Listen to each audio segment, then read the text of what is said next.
또 믿음에 대해서 이렇게 설교합니다. 믿음이란 받아들이는 것입니다. 동의할 뿐만 아니라 신뢰하는 것입니다. 다 이해해서가 아니라 말씀을 있는 그대로 수용하고 그대로 따르는 것, 그것이 믿음입니다.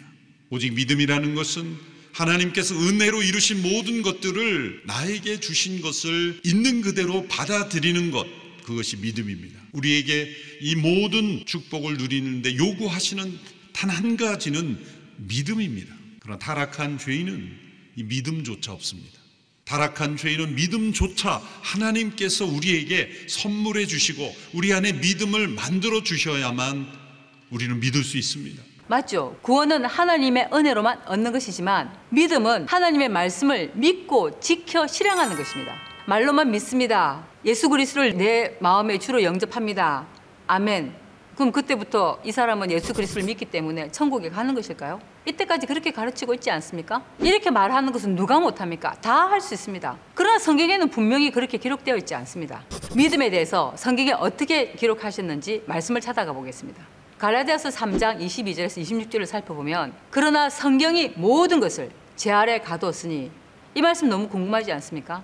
실제 2000년 기독교 역사 동안, 사실은 구약 4000년, 신약 2000년 동안 성경이 모든 것을 제 아래 가두었기 때문에 하나님 나라에 대한 비밀이 드러나지 않았습니다. 그래서 뭐라고 말씀하시냐면 성경이 모든 것을 제 아래 가둬두었으니 우리는 이 기간을 알아야 되는 거죠. 이는 예수 그리스도를 믿음으로 말미암는 약속을 믿는 자들에게 주려 함이니라. 예수 그리스도를 믿음으로 말미암는 약속을 믿는 자에게 주신다 하셨는데 믿음이 오기 전에라고 말씀하십니다. 믿는다는 믿음이 우리가 본능적으로 알고 있는 정말 눈을 감고 믿습니다 하는 그 믿음이라면 믿음이 오기 전에 이것은 말이 되지 않지 않습니까? 온다고 표현하는 것은 무형의 존재가 아니라 실제 육체를 입은 존재에 대해서 하는 말씀인 거죠. 우리가 율법 아래에 매인바되고 믿음이 오기 전까지는 우리가 모두 어떤 상태입니까? 모두 제 아래 가져 있었고 율법 아래 매여 있었죠. 계시될 믿음의 때까지 갇혔느니라. 이같이 율법이 우리를 그리스도에게로 인도하는 몽학 선생이 되어, 율법이 어떻게 그리스도께 인도하는 몽학 선생이 될까요? 진리를 진리대로 모를 때, 문자적으로만 알 때, 이럴 때는 몽학 선생이 되어 예수 그리스도를 믿고 온 것이죠. 이 영상을 찍는 저도 마찬가지고 이 영상을 보시는 여러분들도 마찬가지 아닙니까? 우리로 하여금 믿음으로 말미암아 어렵다 함을 얻게 하려 함이니라. 믿음으로 말미암아, 믿음이 원인이 돼서 어렵게 되는 건 무엇입니까? 의인이 되는 거죠. 그걸 칭이라고 표현하지만 실제 의인이 됐을 때, 에베소서 말씀으로 비추면 새 사람으로 다시 창조함을 받을 때 그때 온전히 믿음으로 말미암아 어렵다함을 얻게 되는 거죠. 그래서 믿음이 온 후로는 우리가 몽학 선생 아래 있지 아니하도다. 갈라디아서 말씀을 보면 믿음이 오기 전에, 믿음이 온 후로는 의문을 가져야 되는 말씀 아닙니까? 우리가 이미 알고 있다고 생각하는 그 믿음이 아닌 거죠. 너희가 다 믿음으로 말미암아 그리스도 예수 안에서 하나님의 아들이 되었으니 라고 말씀하셨습니다. 그럼 믿음이 오셔야 되는 거죠. 이 믿음은 누굴까요? 또 야고보서 2장 26절에는 믿음에 대해서 이렇게 말씀하십니다. 영혼 없는 몸이 죽은 것 같이 행함이 없는 믿음은 죽은 것이니라. 입으로 혀로 하나님 주여 한다고 믿는 것이 아니라는 거죠.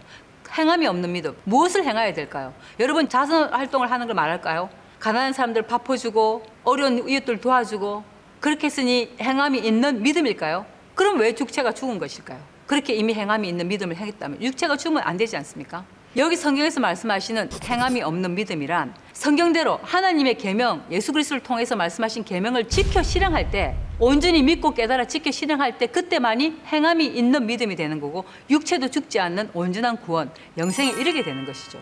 그래서 예수 그리스도께서 이렇게 말씀하셨습니다. 요한복음 14장 15절에 너희가 나를 사랑하면, 다른 말로 나를 믿으면 나의 계명을 지키리라. 예수 그리스도의 계명을 지킬 때 예수님을 사랑하는 것이고 예수님을 믿는 것이죠. 요한복음 14장 24절에도 나를 사랑하지 아니하는 자는 내 말을 지키지 아니하나니, 예수님이 하신 말씀은 무엇입니까? 나를 보내신 아버지의 말씀이니라. 예수님을 통해서 말씀하셨지만 모든 말씀은 누구의 말씀입니까? 하나님 아버지, 성부 하나님의 말씀입니다. 그래서 우리가 구원을 얻는 것은 오직 하나님의 은혜로만이 구원을 얻는 것입니다. 예수 그리스도를 통해서 구원에 이르는 것이 아니라 하나님의 은혜로 구원을 받는 것이죠.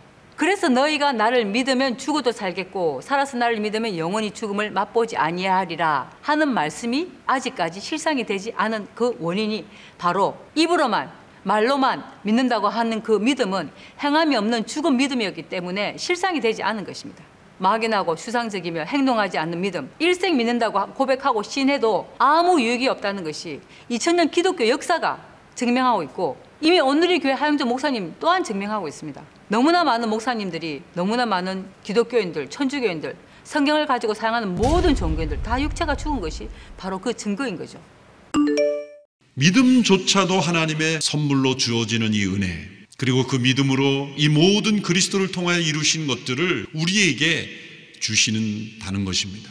그런데 사람들은 자신의 믿음조차도 하나님께서 우리에게 주신 선물임을 깨닫지 못하고 믿음만으로 부족하다, 믿음 외에 인간 자신의 어떤 노력이나 행위를 자꾸 더하려는 것입니다. 사람들은 세상에 공짜가 없다, 무료란 없다, 거저 주는 은혜란 없다라는 그런 확신 속에서 스스로 무엇인가를 해야만 믿을 수 있고, 그리고 그 보상으로 내가 얻는 것이라는 생각에 깊이 물들어 있기 때문에 오직 은혜로, 오직 믿음으로 이 모든 것을 받아 누린다는 것을 잘 받아들이려 하지 않습니다.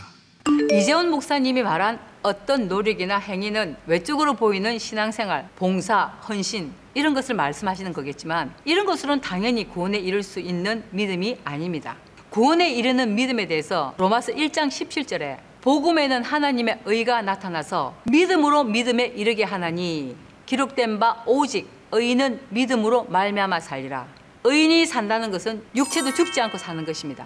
그래서 믿음으로 말미암아 살리라고 하셨으니 이 믿음에 대해서 우리가 과연 믿었냐는 거죠. 절대 아닙니다. 히브리서 11장에 보면 믿음은 바라는 것들의 실상이요 또한 믿음으로 모든 세계가 하나님의 말씀으로 지어진 줄을 우리가 아나니, 믿음으로 모든 세계가 하나님께서 천지 만물을 창조하신 것을 알게 하시는 믿음이 와야지만이 우리가 진리의 말씀으로 나아가고 새 사람으로 창조함을 받게 되는 것이죠.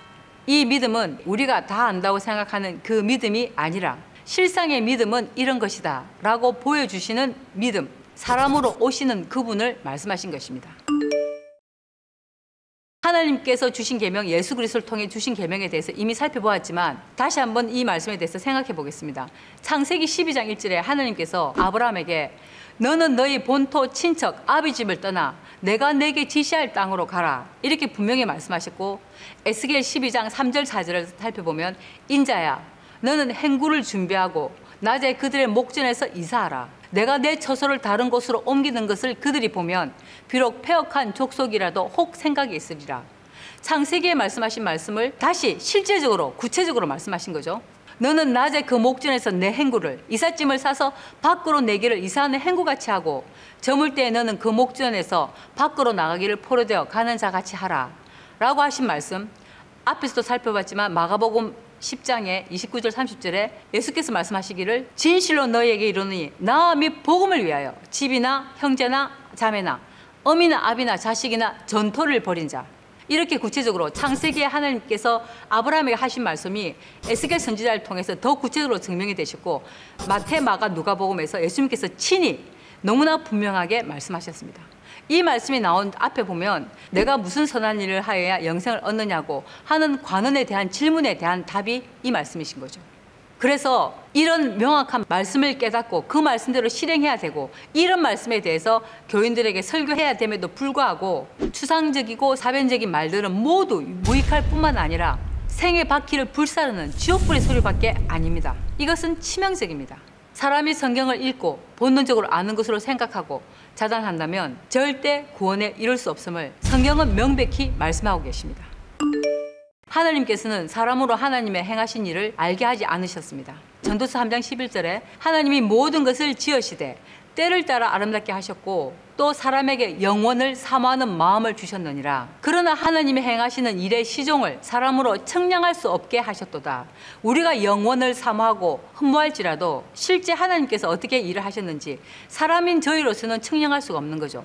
또 전도서 8장 7절에도 사람이 장래를 알지 못하나니 장래 일을 가르칠 자 누구이랴. 또 17절에 하나님의 모든 행사를 살펴보니 해 아래서 하는 일은 사람이 능히 깨달을 수 없도다. 이 말씀을 누가 기록했나요? 가장 지혜가 높다는 솔로몬 왕이 기록했습니다. 사람이 아무리 애써 공부할지라도 능히 깨닫지 못하나니 라고 말씀하셨는데, 결국은 사람으로서는 하나님께서 하신 일을 알 수 없다고 분명히 기록되어 있습니다. 그런데 고린도전서 2장에 보면 사람의 사정을 사람의 속에 있는 영 외에는 누가 알리요? 이와 같이 하나님의 사정도 하나님의 영 외에는 아무도 알지 못하느니라. 하나님의 영, 여기서 영이라고 했기 때문에 무형의 존재라고 생각하는 거죠. 형체가 없는. 그러나 아닙니다. 우리가 세상의 영을 받지 아니하고 오직 하나님께로 온 영을 받았으니 이걸 성령으로 생각해서 눈 감고 기도하게 되는 거죠. 이는 우리로 하여금 하나님께서 우리에게 은혜를 주신 것들을 알게 하려 하심이라. 우리가 이것을 말하거니와 사람의 지혜에 가르친 말로 아니하고 오직 성령의 가르치신 것으로 하니, 성령께서 가르치신다고 하셨는데 가르치는 것은 사람이 합니다. 사람이 사람에게 가르치는 거죠. 그런데 어떻게? 신령한 일은 신령한 것으로 분별하느니라 라고 분명히 기록되어 있고, 육에 속한 사람은 하나님의 성령의 일을 받지 아니하나니, 그러면 여기서 육에 속한 사람이 누군지 알아야 되겠죠.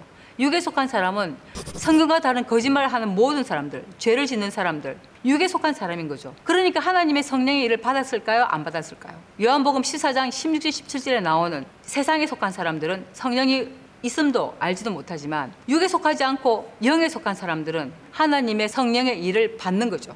그래서 성령을 알아보는 거죠.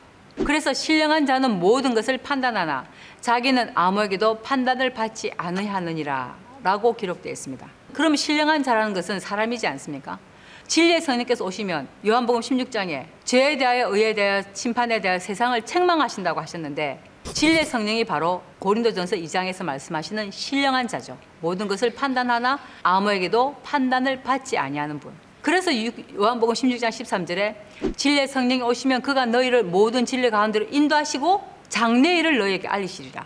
분명히 앞에서 전도서 말씀에도 보면 사람으로는 장래를 알게 하지 않으셨고 하나님의 행하신 일을 알게 하지 않으시지만 진리의 성령께서 오시면 성령은 모든 것, 곧 하나님의 깊은 것이라도 통달하시느니라. 하나님의 깊은 것을 통달해서 하나님의 영으로 가르치시는 사람, 그분이 오실 때 장래의 일을 우리에게 알려주신다는 거죠. 그래서 전 성경에 유일하게 장래를 알게 하시는 분은 누구입니까? 오직 한 분, 진리의 성령밖에 없습니다. 그런데 어떻습니까? 많은 목사님들이 복수를 행하고 있지 않습니까? 무당처럼 점을 치지 않습니까? 잘못된 것이죠. 이사야 40장 14절에도 보면 하나님의 깊은 것이라도 통달하는 신령한 자, 진리의 성령, 또 다른 보혜사는 누구로 더불어 의논하셨으며 누가 그를 교훈하셨으며 그에게 공평의 도를 가르쳤으며 지식을 가르쳤으며 통달의 도를 보여주셨느뇨. 이 말은 아무도 사람으로는 진리의 성령이신 분에게 통달의 도를 가르쳐줄 사람이 없었다는 거죠. 그럼 누가 가르칩니까? 하나님께서 직접 가르치신 분이죠. 이 말씀이 더 구체적으로 기록된 것이 호세아 2장 19, 20절입니다. 내가 내게 장가들어 영원히 살되, 하나님께서 장가드신 실상의 사람, 그러면 이 장가드신 분은 육으로는 누굴까요? 여자의 몸으로 오셔야 되는 거죠. 의와 공변됨과 은총과 긍휼이 여김으로 내게 장가들며 진실함으로 내게 장가들리니, 장가들며 장가들며 장가들리니 세 번이나 강조하셨습니다. 내가 여호와를 알리라. 하나님을 알 때는 우리가 하나님 주여 한다고 하나님을 예수 그리스도를 아는 것이 절대 아니라는 사실입니다. 계시록 3장 7절에 보면 빌라델피아 교회 사자에게 편지하기를 거룩하고 진실하사 다윗의 열쇠를 가지신 이, 다윗의 후손으로 누가 오셨습니까? 예수 그리스도지 않습니까? 다윗의 열쇠를 가지신 이께서 교회 사자, 오늘날로 말하면 목사잖아요. 열면 닫을 사람이 없고 닫으면 열 사람이 없는 그이가 가라사대. 분명히 이분은 하늘 문을 연다는 거죠. 그분이 열면 닫을 사람이 없고 닫으면 열 사람이 없다고 말씀하셨고 목사로 오셔야 되는 거죠. 아가서 6장 9절 10절에 보면 나의 비둘기, 비둘기는 성령을 상징하지 않습니까? 나의 완전한 자는 하나뿐이로구나. 실상의 사람인 거죠. 그는 그 어미의 외딸이요, 진리의 성령으로 오신 분, 하나님께서 완전한 자라고 칭하신 분은 한 분뿐이시고 그분은 그 어미의 외딸로 오셔야 되는 거예요. 실상의 사람으로 그 낳은 자의 기중이 여기는 자로구나. 달같이 아름답고 해같이 맑고 기치를 버린 군대같이 어미한 여자가 누구인가? 이분이 바로 진리의 성령이시고 하나님께서 장가드신 분이시고 갈라디아 3장으로 보면 믿음인 것이죠. 이분이 오셔서 모든 진리 가운데로 인도할 때 그때야 새 지식으로 새롭게 지음을 받아서 새 사람이 되는 것이고, 그때가 되어야 이재호 목사님께서 말씀하신 구원을 받는 온전한 사람이 되는 것이죠. 그래서 또 계시록에서는 뭐라고 말씀하시냐면 하늘에 큰 이적이 보이니, 이것이 이적인 거죠. 해를 입은 여자가 실상이 되어 이 땅에 육체를 입고 나타날 때 하늘에 큰 이적이라고. 그런데 세상 사람도 어떻습니까? 하영정 목사님도 마찬가지잖아요. 모든 목사들이 뭘 원합니까? 기사와 표적을 원하죠. 예수 이름으로 성령 받을지어다, 예수 이름으로 귀신 나갈지어다, 예수 이름으로 병 고침 받을지어다. 그래서 귀신이 나간 것처럼 보인다고 해서 이것이 하늘의 큰 이적일까요? 절대 아닙니다. 예수님께서 분명히 너에게 보여줄 것은 요나의 이적밖에 없다고 하셨고, 하늘의 이적이라고 말씀하신 것은 오직 한 구절, 계시록 12장 1절에 해를 입은 여자가 실상에 나타날 때 그것이 바로 하늘의 큰 이적이라고 하셨습니다. 또한 이 하늘의 큰 이적을 나타내시는 실상의 해를 입은 여자는 바로 진리의 성령으로서 로마서 8장 14절에 보면 하나님의 영, 진리의 영, 진리의 성령으로 인도함을 받는 그들은 곧 하나님의 아들들이라 라고 실상의 말씀을 하셨습니다. 그럼 여기서 말씀하신 하나님의 아들이 예수 그리스도를 말씀하실까요?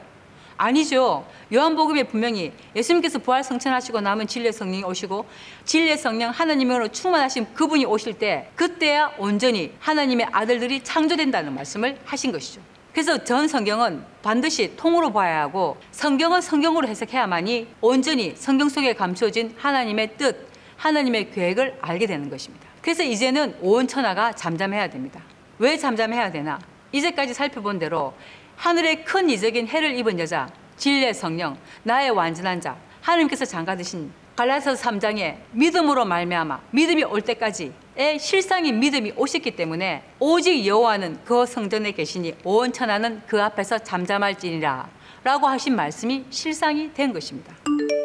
진리의 성령께서 이 땅에 육체를 입고 오셔서 14년째 천국 복음을 전하고 계신데도 이 모든 목사들은 이런 말씀을 듣습니까? 절대 듣지 않습니다. 영적인 깊은 잠에 취해 있기 때문에 중언부언 설교할 뿐이고 그 설교를 듣고 모두 아멘하고 있지 않습니까? 계속 거짓말로 설교하는 말에 아멘한다면 잠언 19장 12절에 관원이 거짓말을 신청하면 그 하인은 다 악하니라. 또한 25장 15절에도 오래 참으면 관원이 그 말을 용납하나니 부드러운 혀는 뼈를 꺾느니라 라는 말씀이 실상이 되어 그 설교를 하는 목사나 그 설교를 듣는 교인들이다 모두 악하고 뼈가 꺾였기 때문에 그 결과는 어떻게 되겠습니까? 영원한 지옥 영불에 돌아갈 뿐입니다. 그래서 육체가 살아있을 때 성경과 다른 거짓말을 듣고 일생 종교생활을 하는 데서 벗어나야 합니다. 계시록 18장 2절에 힘센 음성으로 외쳐 가로되 무너졌도다 무너졌도다 큰 성 바벨론이여 귀신의 처소와 각종 더러운 영에 모이는 곳과 각종 더럽고 가증한 새에 모이는 곳이 되었다고 한 곳이 어디일까요? 성경과 다른 거짓말하는 곳이 바로 계시록 18장 2절에 말씀이 실상이 된 교회입니다. 이 모든 성경에 기록된 말씀은 교회 안에 믿는다고 하는 자들 안에 일어날 일에 대해서 하나님께서 말씀하셨습니다. 그래서 성경과 다른 거짓말 이제는 그쳐야 합니다. 그런 거짓말에 이제는 더 이상 아멘하면 안 되는 때가 도래하였습니다.